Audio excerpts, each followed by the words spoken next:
Hi, my name's Ishmael and today we're going to be talking about the new government breathing space scheme. What is it, how does it work and how will it affect landlords? So, what is the government breathing space scheme? Well, there's two parts to the government breathing space scheme. One is the standard scheme and one is the mental health scheme. So, first off, the standard scheme.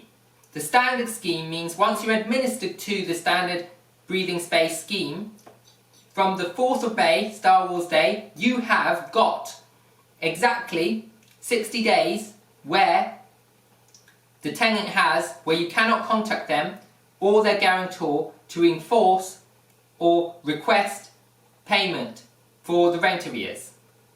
That means they can go 60 days without paying rent.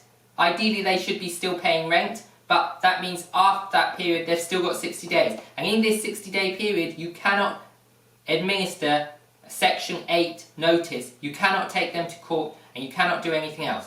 Now the breathing space scheme has to be certified by an insolvency service and they can only administer it after they've had a court judgment saying that they can. Now this doesn't mean that the mediation between you and the representative of the tenant can't go on and you can't come to some sort of agreement or solution or something as this breathing space is in place. But it does mean you cannot contact them directly or their guarantors directly to request money, and you cannot evict them. You cannot serve them a Section 8 notice under any circumstances, and you cannot get them out your property. So they could be racking up more and more debt, putting you in debt and you making liable for all your expenses still. Now, the second part of the scheme is for mental health patients. To be certified as mental health patients, they have to actually be going through mental health treatment and have a certificate from a mental health professional saying they are having mental health treatment. Now the part about this, I understand that people could have mental health issues due to stress and trauma through the COVID pandemic, possibly losses in the family, close and distant relatives, etc. I understand that. But the part I don't like about this part of the scheme is that not only does it put 30 days on top of the 60 days as a standard, but it puts 30 days after the end of the mental health treatment. Now mental health treatment can be 1, 2, even 3 years. I've heard of people being in mental health treatment for 3 years. What does that actually mean? That means that for 3 years you cannot actually evict the tenant. They can be building up debt after debt after debt after debt. I think this is a very crazy law that they're introducing.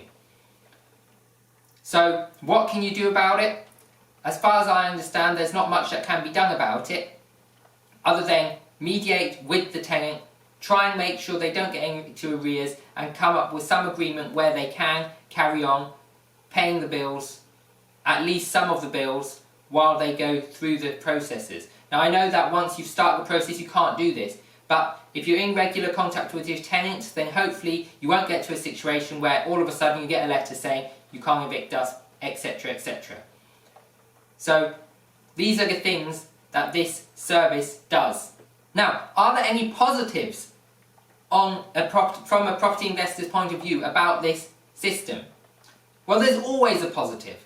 Every negative has a positive. Now, if you are the landlord and your tenant isn't paying, there's no positives that I have personally seen, but I'm sure there's some sort of way around the system where you can get around it. However, if you are looking at investing in properties and someone else has a problem tenant who has partially been paying or not paying fully, and they're in this situation, they may want to sell their properties.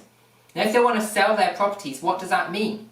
That gives you the opportunity to buy the property. Now you're going to be buying the property with a problem tenant, but you may get the property at a very good price due to that. And if you can handle having a low cash flow for the first few months or period of time, then you may end up with a very good property that you have now got acquired on a very low price, and it can potentially value up to a very high price. That means that you have potentially acquired a property way below market value with some cash flow, and you can make a lot of profit on these properties. That's one positive way of looking at the scenario. There's always more positives. If you like this channel, please subscribe to my channel, whack that bell notification icon to get notified of videos coming out each and every week.